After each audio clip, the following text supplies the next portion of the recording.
everybody, my name is Varun and you're watching Shutterholic TV. Now, let's take a look at my channel first. I know it's a recent start, but okay. I've got like about 1400 plus subscribers. Now, first of all, I want to take time out and thank to all my subscribers and viewers for watching my videos and for liking it and for commenting under it. Now, the matter of fact is I was going through a video of mine that I posted about some time back, and it's got the second most views that I have. It's the manual mode in Canon 1200D, and I've been getting a lot of I'm sorry about that advertisement. Now, I've been getting a lot of feedback on this, and I'm glad that people commented that it was really beneficial and it was really helpful, and you wanted a couple of videos in Hindi too. Well, I'm working on it, and hopefully I should be able to start my Hindi channel, or probably Hindi video segment next week. That's what I'm aiming for. Now, one of the interesting comments that I got was from Diptesh Mehra, and Diptesh was asking that can you show how to set the manual setting to capture low light images? Well, basically where you have like limited quantity of light, and you want your pictures to stand out, not being too grainy by tweaking the ISO, but a good picture like the one that you click in the optimum light settings. So this video is especially dedicated to the low light imaging capturing, and thank you, Diptesh, for bringing this topic in. And in the future course of this video, I'll show you how you can tweak settings in your Canon 1200D, and you can create amazing pictures. Just give me a minute. Well, sorry about that, got a call from the dinner party. Now, as I was saying that I want to thank Diptesh first of all for bringing this topic out, and I wanted to show you a few basic settings that you can use in your Canon 1200D and take amazing picture. And not just Diptesh, I want to thank you for all the people who are commenting here. I've got like Taluri, Krishna, Chaitanya, then I've got Too Unique. I'll be posting a video in Hindi in a short while, and Prashant for viewing my videos. Now, let's just go to our video segment where I have the camera ready and I have the subject ready, and I'm going to show you a few settings that you can tweak and get good quality pictures in low lighting area. Alright, so let's just go to a site. Hello guys, and welcome to my site. Now, I've got my camera in front of the video screen, and I'm going to show you a few tips and tricks that you can use for shooting outdoor and indoor where there's like not much of a light. And these are basically 8 tips that I use, and if you follow this diligently, and this is exactly what I do when I go for shooting outdoors where there's low light, and I'm going for parties late night, and there's got to be less light because it's the night time, the evening time. So, well, the first important point, okay, the first one is do the prep work. Now, low light photography, it's like much easier if you plan your photography sessions. Like, for an example, what kind of light would be there, when is the best time to take photo? Well, you can choose the time of many images and subjects like night, landscape, and benefit from choosing the right time, like sunset for a warm glow, or dusk for a blue tone, or a full night, or for really emphasizing any light. So the tools that you might need to carry would be your tripod first to make to hold your camera in a better position, and just focusing. So in order to hold your camera so that it's stable first, and second is the flash. You can use your inbuilt flash which comes in your camera, or you can use the external flash as well, and one of the lenses which is a fast lens, because you're going to be shooting at a little higher shutter speed for getting less blurry images. That I'll take it up in the next few coming tips. Now, first was the prep work what you can do, you can prepare yourself for night photography. The second tip is use a tripod. It is very important, guys, whenever you're shooting at night time, to use a tripod. Now, less light means lower shutter speeds, and lower shutter speeds can make the camera shake, and thereby it makes your image looks blurry or grainy, and you can remove this unwanted factor of the grainy or blurry image by using a tripod. Okay, so what happens is when you mount your camera on a tripod, it doesn't move, it's stable. So all you need to do is you can just press the click button, and the camera's lens would fire, and you'll get good amount of image. Okay, now it's too bright. Let me just lower down the brightness of the LCD so you can see it. Okay, now it's good. Okay, so I was in the morning shooting outdoors, and look at the shutter speed. It's like 1/640. So there was like too much light, and this, if I go out and shoot at the minimal light conditions, I would keep this somewhere around 160 or 180, not below 160 if I'm holding the camera in my hand, because the camera shakes and the image gets blurry. But just try to keep it above like 1/100. You can compensate by you using your aperture settings. Okay, it has to be like this, and you can tweak your ISOs as well, but that gets the image blurry. So the different ways to it. So the second point that I told you is use a tripod. It's very important to prevent your images getting blurry. All right, now the third point is the shutter priority mode, or I would advise you to shoot at full manual mode, because you literally have control of every setting that you have on the camera. So if you haven't used already the manual settings, you can use the shutter priority mode. I will show you, like, one second.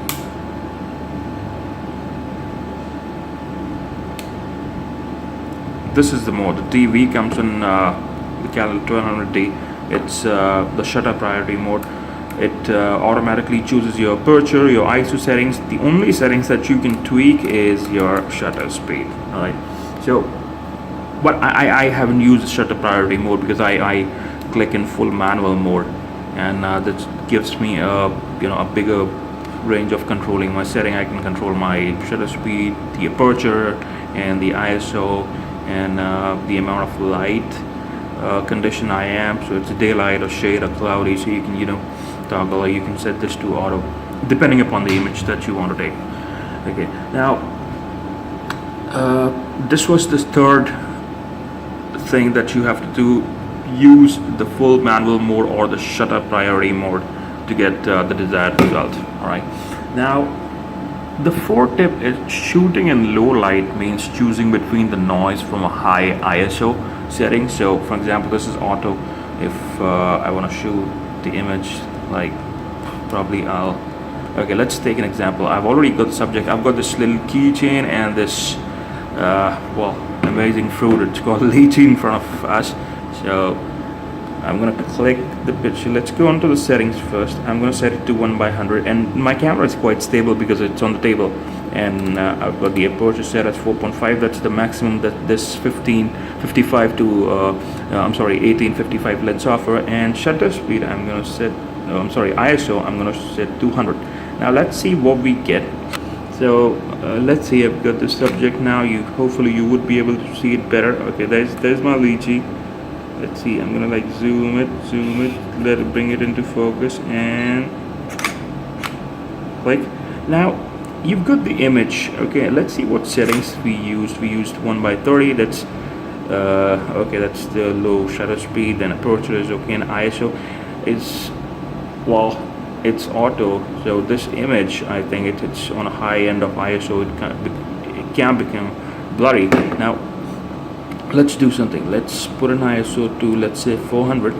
Okay, and that's, I believe, the lowest aperture that we've got, and shutter speed remains the same.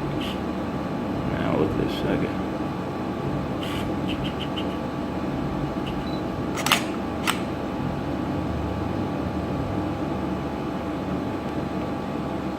See, we didn't get nothing because of the fact that the ISO is too less. So you'll have to, now there are two ways of doing it. Either you can compensate your ISO, okay, you can change the ISO to more, let's say 3200, and let's see what we get at 3200. Oh, we're getting something, but it's not in focus. Let's get it into focus. See, now it's getting to focus, and this is when we used 32. That's a bit of high-end ISO, and I don't want to use it. So probably what you can do is you can bring down the ISO to 1600, probably 800. And since our camera is stable, let's use this shutter speed, and let's see what comes up. Now we're gonna click this. Whoa, look at this. Now the image is bright, it's in focus, and you've got a good quality image. That's because you lowered your shutter speed. That's because you have a stable surface to keep your camera, and the same thing goes with the tripod. So that's how you can choose the tripod and get your images nice. Now let's move on to the fifth point. We've exaggerated this a little too much. Now the fifth point is I would really like you to go through your camera and see how your camera works, because this piece of equipment, it's got settings, it's got different settings that you can tweak. Now I don't use generally ISO more than 800. That's because of the fact that I don't want to get blurry or grainy images, although it does have its effect sometime in the photograph, and people like using high-end ISOs like 3200 and 6400 for artistic effects, but I don't normally go more than 800. Okay, so I use 800, and then I fiddle with the shutter speed. That's what I do. Okay, so this is my way of doing it. This is my approach. You can probably figure out if you want more artistic effects, different effects in your photograph. You can use high-end ISO with pretty fast shutter speed, so that also works out. Okay, and let's move on to the sixth point now. Sixth, when your lighting is limited, it's important to let as much light as possible to get in your camera to your sensor. That means using a wide aperture or a low f-stop. That's what how you measure the aperture. But not all lenses are created equal when it comes to aperture. The kit lens that comes with your DSLR probably has a maximum aperture of 3.6. That also depends upon different settings that you use. So if I were to use, I'm using this 1855. That's the lens that you get by default with Canon 1200D or 1300D for that matter. And see, the aperture is not going. It's a low light condition, and I've seen the aperture going down to as low as 4, but that was a maximum. That was a maximum 3.6 in some cases, but 3.6 was the minimum. The maximum. I'm sorry, that it can go to. But many lenses that you will buy in the open market, which are probably the prime lenses, they will reach f/1.8 or even lower for a good artistic portrait effects in photography. Okay, now if you're shooting with a kit lens, you'll see a big jump in your low light image quality by adding a faster lens, and faster lens with wide aperture are pricier. For example, if you want to get a lens of reach f/1.8 or even lower, I think you'll end up spending about 20,000 odd Indian rupee, even more than that, for getting lens. But I don't use it because I find no use of it. Okay, and I've got other tips and techniques to counter effect this light problem that everybody has. Okay, so well, that was the sixth point. Let's move on to the seventh point. Now, seventh point we've already discussed a little, but I'll stress on it a little bit more. Well, try a long exposure. I would say the blur isn't always a bad thing. The blur of moving water, the blur of clouds in the sky, or people in the crowd, just to name a few, can create very, very effective images. Blur, when done right, gives the image a sense of motion and is something that every photographer should at least experiment with. So set up your camera on a tripod, use long shutter speed, try starting at 36 I would say probably 10 seconds. 10 seconds work for me. So it's like 5 seconds, 6 seconds, 8 seconds, and 10 seconds.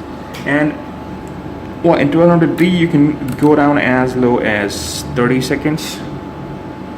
Okay, and take a look at your first shot for more blur. Lower the shutter speed for less, increasing it. Long exposures can also be used with still objects to use a lower ISO without the blur.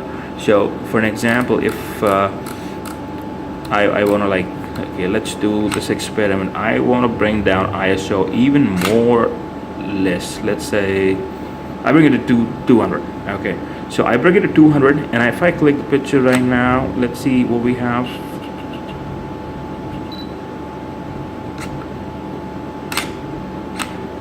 Look, it's a good picture. Why? Because I'm shooting it in about 1/3. That's like high shutter speed. And if you want to like move it, let's do it like 5 seconds, and let's see what we get now.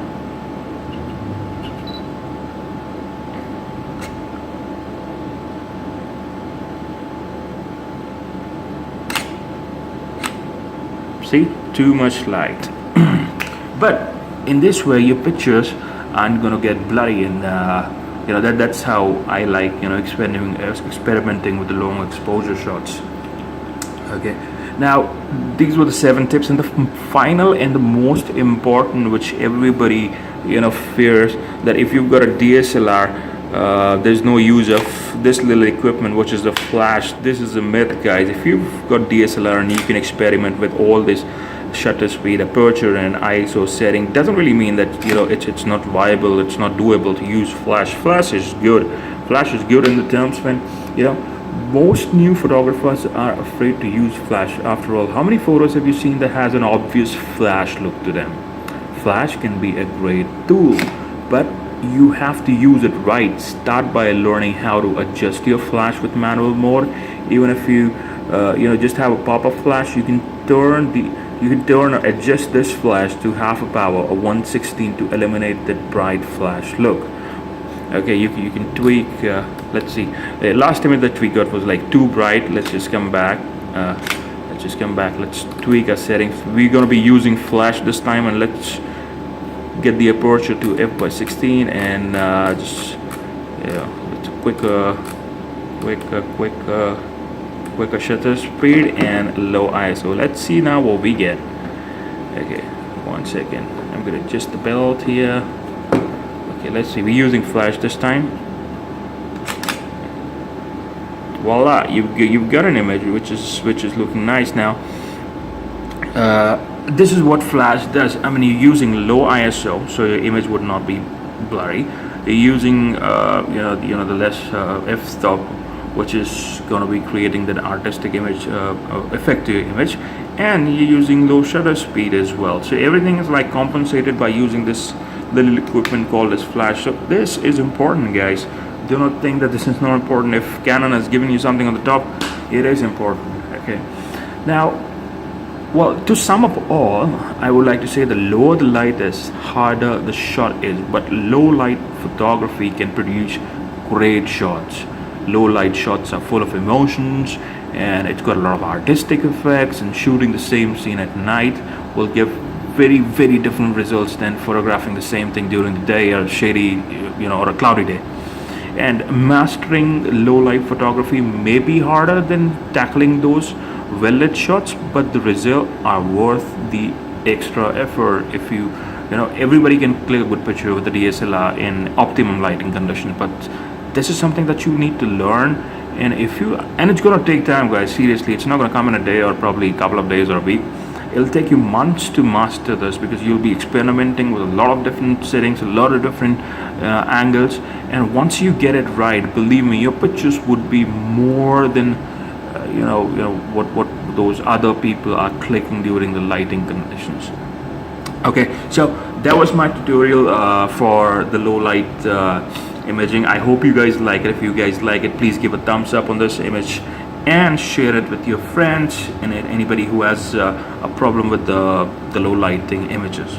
Okay, so I'll see you in the next video, and hopefully by the end of this week I'll be able to take out a few Hindi videos, as suggested and requested by my subscribers. So stay tuned to Shutterholic TV. Keep on clicking, keep on traveling, enjoy your life, and I'll see you next time. Ciao.